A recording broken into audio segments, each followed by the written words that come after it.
Aquest 6 d'octubre ha fet 75 anys dels greus incidents que es van produir a Vilafranca quan, arran del conflicte creat entre el govern de la Generalitat i el govern espanyol, esclatà una revolta social al Penedès que va acabar amb la crema de diversos edificis religiosos i una cruenta repressió posterior.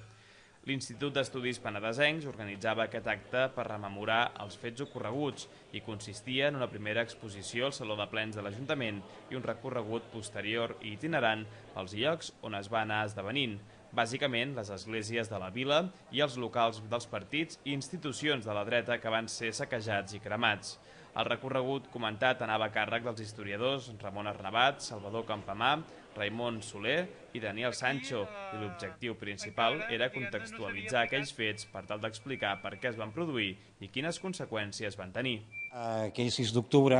va haver-hi una revolta que va començar arran de la proclamació de l'Estat català pel president de la Generalitat, el Lluís Companys. Aquesta revolta a Vilafranca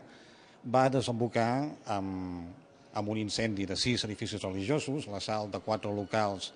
de partits polítics o d'associacions vinculades amb la dreta social i econòmica,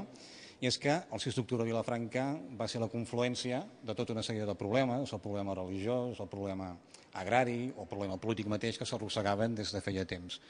Aquests fets, coneguts com els fets d'octubre del 34, van marcar un abans i un després en la història vilafranquina. Al Penedès confluïren el conflicte polític entre dretes i esquerres, el conflicte religiós entre clericals i anticlericals, el conflicte nacional entre centralistes i nacionalistes i el conflicte social, especialment entre pagesos i propietaris, però també entre obrers i patrons. Va intentar convèncer els militars perquè li donessin un cop d'estat, però els militars van dir que no, que ja havien intervingut prou i que no volien tornar-se